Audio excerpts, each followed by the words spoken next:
particularly if you were or are athletic, competitive, into sports, working out, or exercise. This is really going to resonate for you. Even though I'm not camera ready, I received a channel downloaded message. It will find whom it's intended to find. So whenever you see this, it is timeless. A lot of people use the term channel download. I do have access to all my clairs, but more than anything, it's claircognizance. All day, day, facts just get plopped into my brain. Most of the time, spirit communicates with me through analogies and comparisons. What I mean by that is they will telepathically, just instantly and simply remind me of an experience that I had, what it meant, what it felt like, and how it directly correlates with present time and the present moment. I was brought to the memory of all the moments where I was doing a workout, let's say at home or even at the gym. Once you're 30 minutes into it, you're really into it. You're really starting to feel it. You've already done your warm up and stretch. You know, your first 15 or 20 minutes, you got this gusto.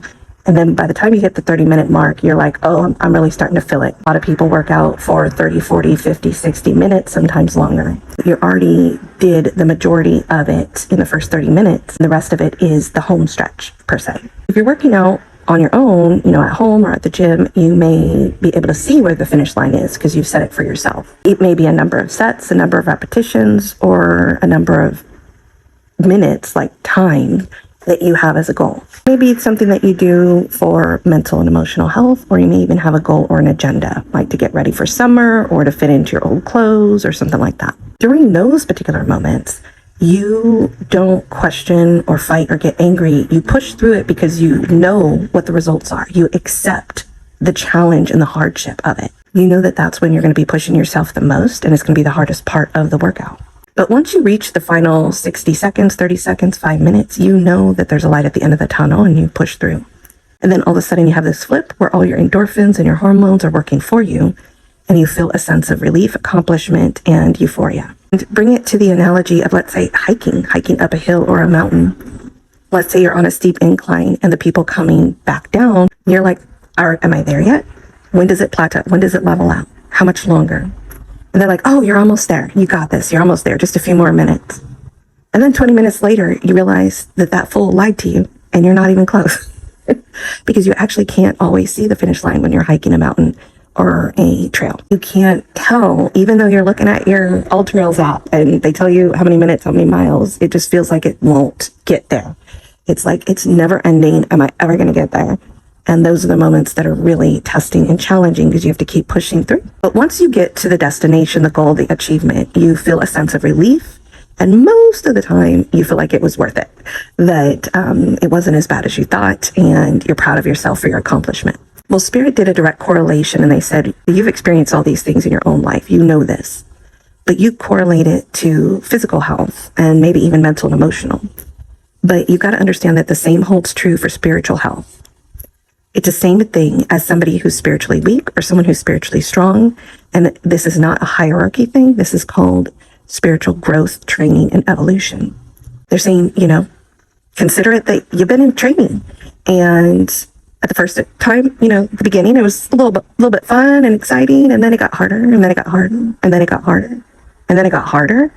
And you would have cycles where, you know, just like life, the earthly plane that everyone lives on, you have ups and downs, ebbs and flows, peaks and valleys.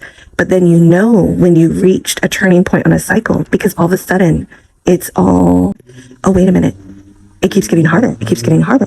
Where's the relief? Where's the good times? Where's the easy times? Wait, there's too many hard times and bad times back to back to back over and over again. And wait a minute. It was supposed to get better. It was supposed to get easier by now. Aren't I there yet? Those periods of time are the same as when you're working out at the gym, training for a marathon or a race or whatever it is that you're athletically training for. It's the same thing. It gets harder before it gets easier, before it gets better. And sometimes you cannot see where that finish line is. You can sense and feel that it's close, but just like the guy on the hill that lied to you and said that you were almost there and it was still another 30 minutes, you get signs and feelings that it's almost there for encouragement, but then it takes longer than you thought to get there. The sentiment was push through the home stretch. This is the hardest part. This is the endurance part, the diligence part, the not giving up part, the part that's, you know, most people do quit and then they don't reach the finish line. They don't reach the goal, the achievement. The sentiment is to push through even though you can't see where that finish line is, the light at the end of the tunnel, even though you feel like you are getting mixed signals on how close or far it is, that you're actually going to get there. And the more that you just dive into not giving up and believing in yourself and learning the hard lessons and hard experiences, you will get on the other side where all of a sudden, in the blink of an eye, there's instant relief and euphoria. So that's the message.